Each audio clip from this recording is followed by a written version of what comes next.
Before I tell you this story, I need you to forget everything you think you know about how wealth is built, because what you're about to hear isn't a theory, it isn't conspiracy, it's documented, it's sourced, it's history, and yet almost nobody talks about it.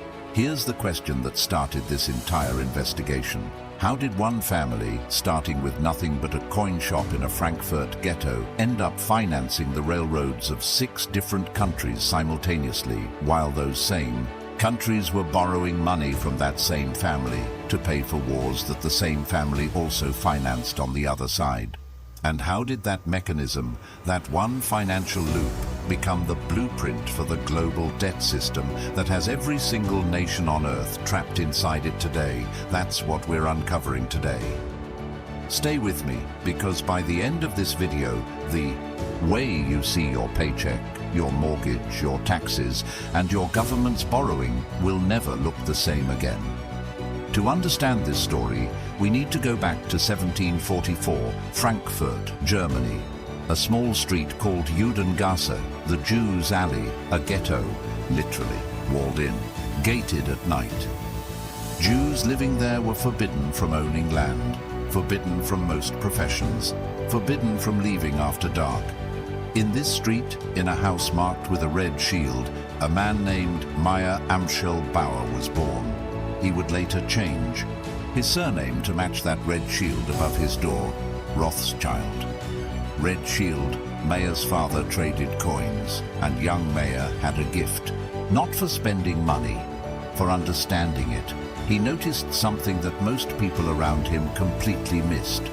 Currency wasn't just a medium of exchange. Currency was a weapon, and whoever controlled its flow controlled everything around it. By his 20s, Mayer had become a court agent for the royal house of Hesse-Kassel, one of the wealthiest royal families in Europe. He managed their money, moved it, grew it, and while doing so, he built relationships with every powerful house connected to them. But here's where the story pivots.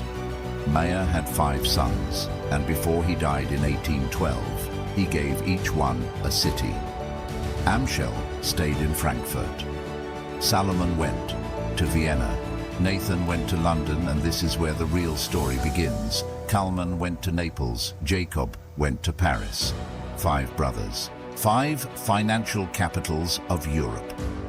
One family network operating across borders at a time when information itself was the most valuable currency on Earth. They had a private courier system faster than any government postal service. They shared intelligence, market movements, political shifts, military outcomes before kings and finance ministers even knew what was happening. This wasn't luck. This was architecture, deliberate, generational, patient architecture. Nathan Rothschild in London became the pivot point of everything. During the Napoleonic Wars, early 1800s, Britain needed to finance its military campaigns against Napoleon. The British government didn't have enough money, so it borrowed, and Nathan Rothschild was there, ready, willing, and perfectly positioned to underwrite British government bonds. Now, understand what this means. When a government needs money, it doesn't have. It issues bonds. Essentially, IOUs. Give us money now. We'll pay you back with interest later. Nathan bought these bonds, sold them to investors across Europe. The British government got its war funding. Nathan got his commission and the relationship. That relationship between a private banking family and a sovereign government is the model that runs the entire global financial system today. But Nathan didn't stop there. After Napoleon's defeat at Waterloo in 1815, and there is a famous, heavily debated story here, the Rothschilds allegedly knew the outcome of Waterloo before the market did. Whether through their courier network or battlefield agents is still argued by historians. What is not argued is what happened next. British government bonds surged in value after Waterloo. The Rothschild family's wealth multiplied dramatically in the aftermath, and their reputation, as men who always seemed to know, became unshakable.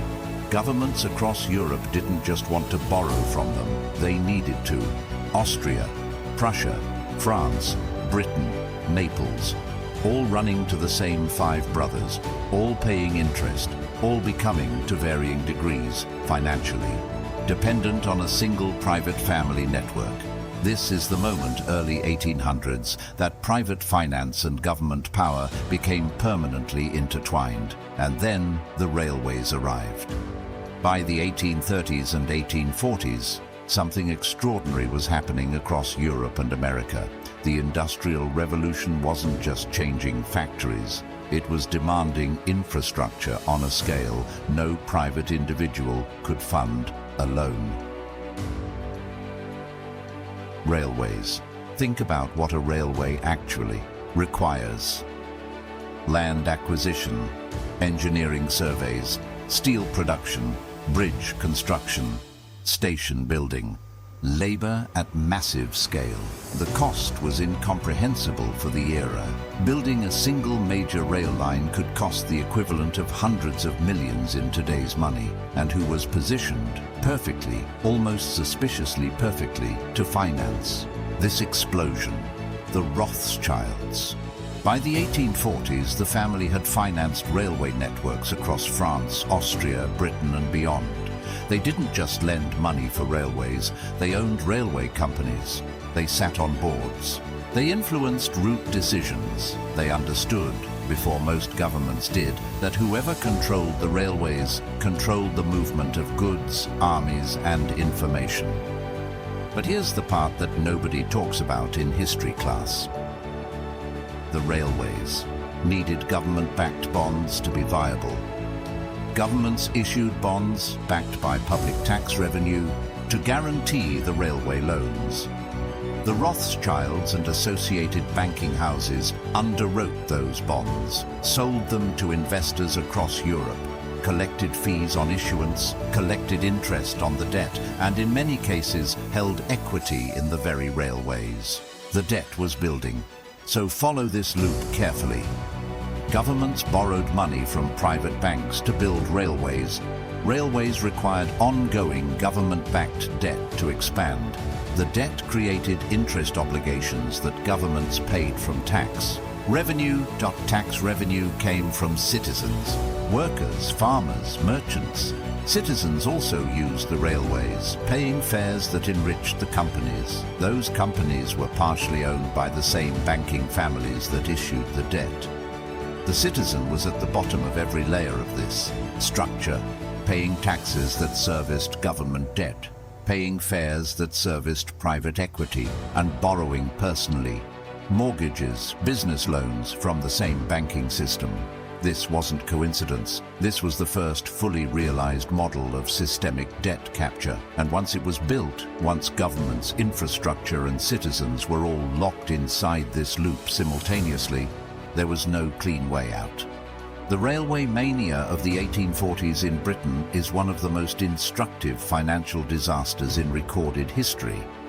Between 1844 and 1846, railway investment became a national obsession. Parliament approved over 9,000 miles of new railway lines. Ordinary citizens, doctors, clergymen, teachers poured their savings into railway shares. The newspapers cheered. The projections were staggering, and then it collapsed. Hundreds of railway companies went bankrupt. Share prices crashed by over 80% in some cases. Ordinary investors, the ones who got in last, as always, lost everything. Meanwhile, those who had structured the debt instruments underneath the railway boom, the underwriters, the bond issuers, the early equity holders, they had already taken their fees, already collected their commissions, already diversified into government bonds while the public was still buying shares. This pattern of structured financial products built on debt, sold to the public and collapsed onto ordinary investors would repeat itself with remarkable precision. 73.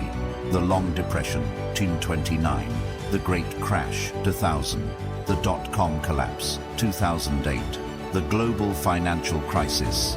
Different assets, different decades, Identical architecture. Here is where this stops being history and starts being your life. Global debt today stands at over $315 trillion. That number, published by the Institute of International Finance, is larger than the entire economic output of every country on Earth combined, 3 times over. Every government, every corporation, every household, all sitting inside the same debt loop that was architected in the 1800s. The mechanism is identical. Governments issue bonds, central banks, private institutions with government mandates buy and distribute those bonds. Interest is paid from tax revenue. Tax revenue comes from working citizens. Citizens borrow personally at interest from the same banking system. The names have changed. The building has not. And here's the number that should genuinely disturb you. In 2023, the United States government spent more money on interest payments on its debt than it spent on its entire national defense budget. Think about that. The most powerful military nation in human history is now paying more to service its debt than to protect its borders. And who holds that debt? Institutional investors, central banks, foreign governments, and yes, the largest private financial institutions on Earth. The railway is just bigger now. The bonds are just digital. The loop is just faster. But the citizen is still at the bottom. Before I close, 3 things I need you to walk away with. Number 1, debt is not a problem governments are trying to solve. Debt is the product they are selling. Every refinanced loan, every rolled over bond, every stimulus package generates fees, interest, and dependency for the financial system built around it. Understanding this changes how you interpret every economic news headline you will ever read. Number 2, the Rothschild story is not about one family, it is about a model. A model where private financial institutions position themselves between governments and their funding needs and extract value from that position permanently. That model is not gone. It is not weakened. It is the operating system of the global economy in 2024. Number 3, the only historically proven personal defense against systemic debt capture is financial literacy combined with real assets. People who understood property, commodities, productive businesses, and savings discipline survived every collapse this system has ever produced. People who trusted the system to protect them did not. Here is the thought I want to leave you with. Every generation in history has assumed the financial system of their time was permanent. The Romans thought their currency was eternal. The British thought the gold standard was unbreakable. The Americans in 1971 found out in one weekend that they were wrong. The system you're living inside right now, the dollar, the bond market, the central banking framework, is not permanent. It is not inevitable. It is a choice that was made by specific people at specific moments in history, and choices can be unmade. The question is not if this system changes. History guarantees that it will. The question is, will you understand it well enough to protect yourself when it does? If this video made you think differently about money, hit that like button right now. It is the single best way to tell us this content matters to you, and it helps more people find it who need to hear this. Share this with someone in your life who still believes the system is working for them. They deserve to know, and subscribe to The Plain Scent, because we are just getting started. The next video goes even deeper, and trust me, you are going to want to be here for it.